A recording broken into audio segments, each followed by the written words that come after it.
What's up, my name is Mike Falabi. I'm a freelance creative director giving people tools to better tell their stories.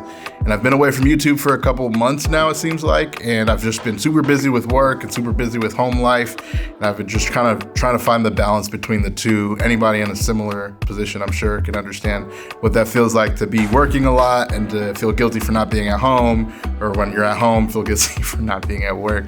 But here I am, I'm back, and I'm excited to get back to it. I actually was gonna make an A7 IV video a couple weeks ago. I was working on like kind of what I wanted to talk about, and then I woke up to this. Oh, he's stealing!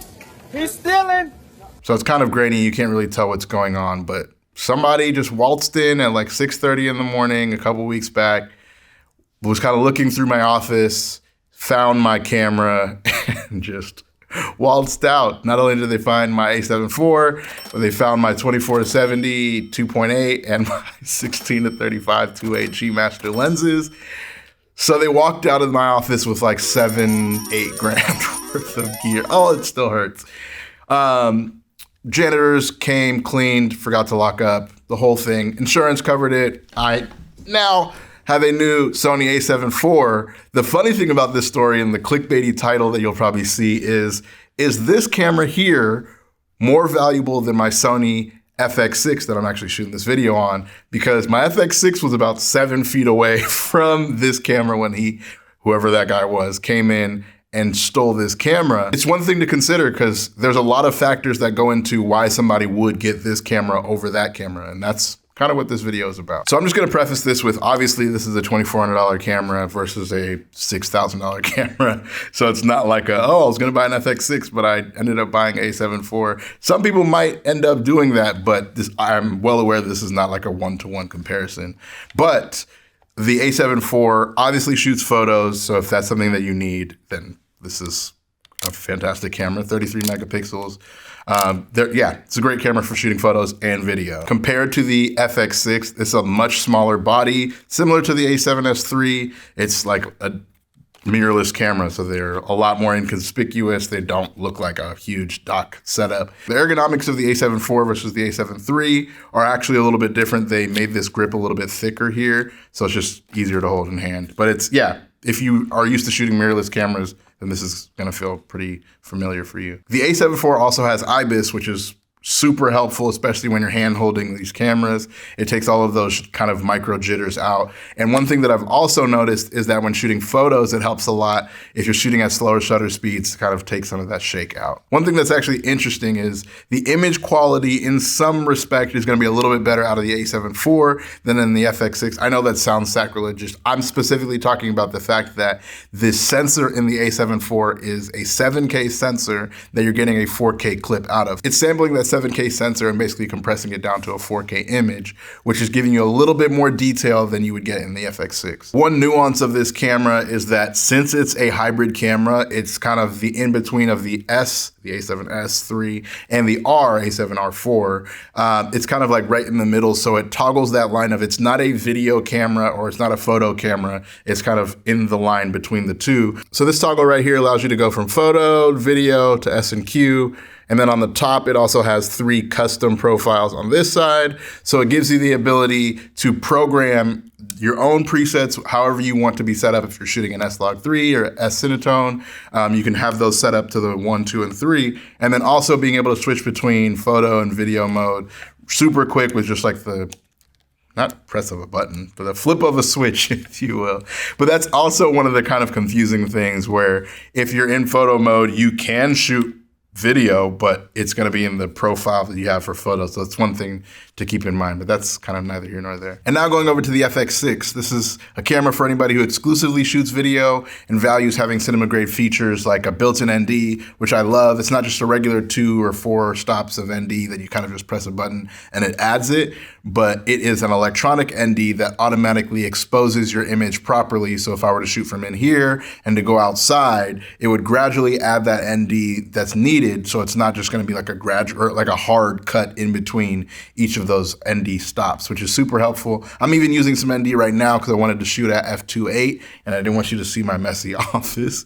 So I just threw some ND on there. And it's a feature that I use almost every time I shoot on this camera. The FX6 has all of the professional I/O. It has time code, SDI, HDMI, it has 2 full-size XLRs. It has everything that you're used to if you already shoot on professional cameras, and it has much more than you're expecting if you're coming from the mirrorless world. The larger camera body is gonna give you a little bit more production value. I hate talking about that, but it's something that you have to touch on.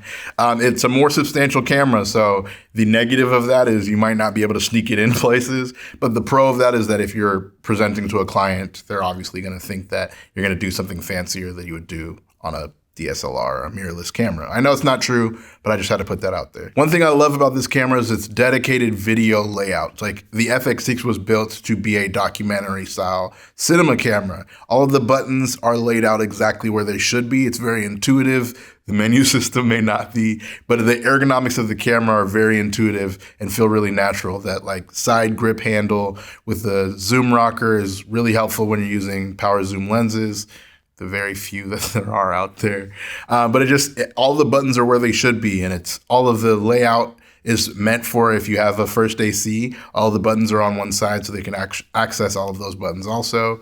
But yeah, it's a video-centered camera, so that's one of the huge perks of it is if you're thinking video, it falls in line with what you need it to look like. One thing to note is that for anybody that is shooting and editing the content that they're shooting, the FX6 has a better image processor and a better codec for editing. So when you open up your editor, you'll see them as MXF files, which are more optimized than MOVs or different formats that you'll see.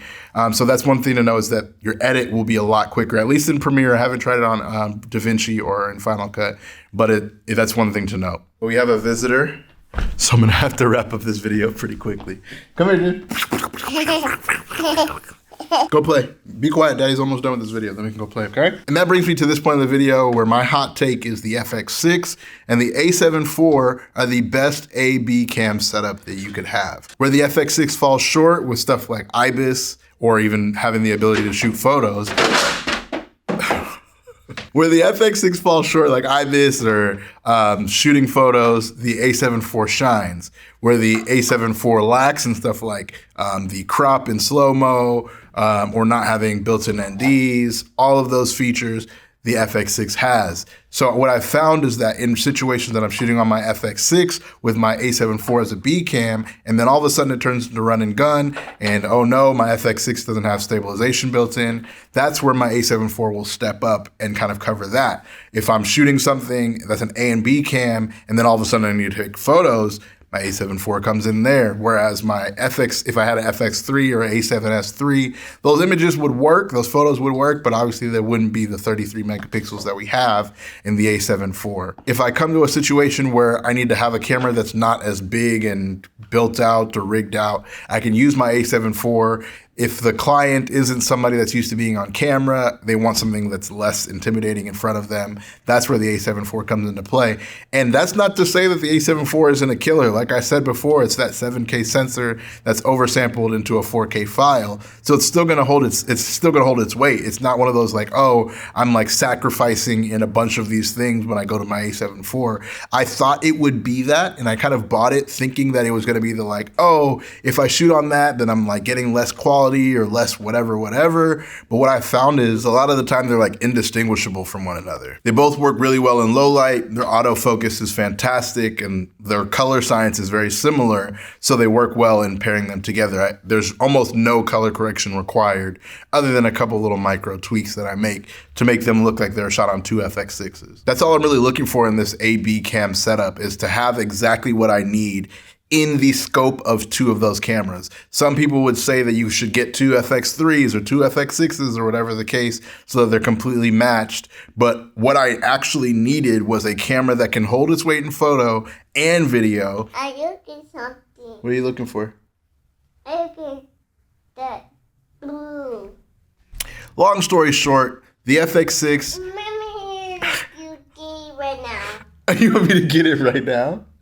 The FX6 and A7 IV, 1-2 combo. I love those cameras.